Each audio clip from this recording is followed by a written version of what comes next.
Hi friends, ఈరోజు మేమైతే గోంగూర పచ్చడి ఎలా చేయాలో చూద్దాము.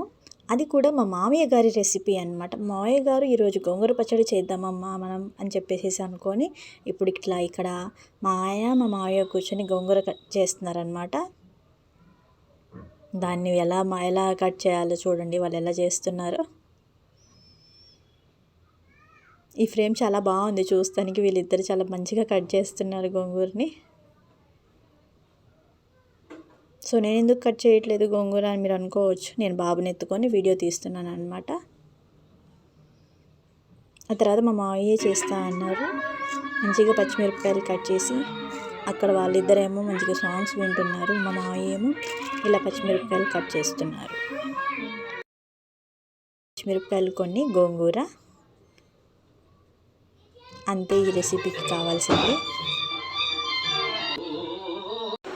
పచ్చిమిరపకాయలు ఉడికిన తర్వాత గోంగూర అయితే పెట్టేస్తున్నాం అనమాట. మా మామయ్య పెడతా అన్నారు, మా మామయ్య పెడుతున్నారనమాట గోంగూర కూడా. ఆ గోంగూర కూడా ఇప్పుడు బాగా ఉడకాలి. కొంచెం ఉప్పు అయితే వేస్తున్నాం దాని మీద. ఉప్పు గోంగూరకి మంచిగా పడుతుంది కదా, చేదు రాకుండా ఉంటుంది.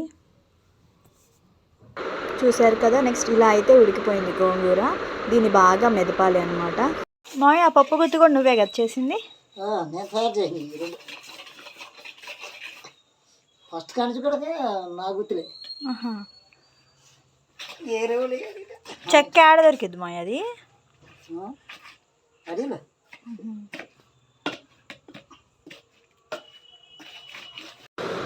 మెదిపిన తర్వాత గ్యాస్ మీద పెట్టి కొంచెం పసుపు వేసి తిప్పమన్నారు మావయ్య. బాగా పసుపు వేసి తిప్పేసాను. తర్వాత తాలింపు పెడదామని ఆ గోంగూర అంతా తీసి వేరే ప్లేట్లో పెట్టుకొని ఇప్పుడు కొంచెం ఆయిల్ పోసి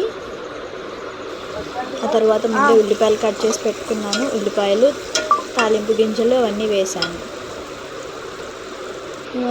అవి బాగా రెడ్ అయిన తర్వాత, అంటే బాగా కొంచెం రోస్ట్ అయిన తర్వాత గోంగూర వేసేయమన్నారు మావయ్య. అయిపోయింది, మంచిగా వేసేసాను. జస్ట్ ఇట్స్ సింపుల్ రెసిపీ అనమాట. బ్యాచులర్స్ కానీ సింగిల్గా ఉండే వాళ్ళు ఎవరైనా సరే చాలా న్యాచురల్గా మంచిగా చేసుకోవచ్చు. చాలా కమ్మగా హాయిగా ఉంటుంది. స్మెల్ వస్తుంది.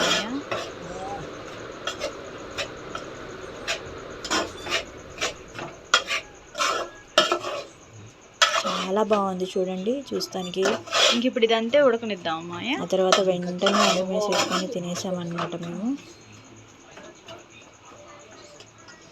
మా గోంగూర మా మామయ్య నేను గోంగూర పచ్చడి మీకు నచ్చినట్లయితే ఇంకేం అవసరం లేదా, మీరు కూడా ట్రై చేయండి. ట్రై చేసి దాని టేస్ట్ ఎలా ఉందో మీరు మాకు చెప్పండి కామెంట్ సెక్షన్లో.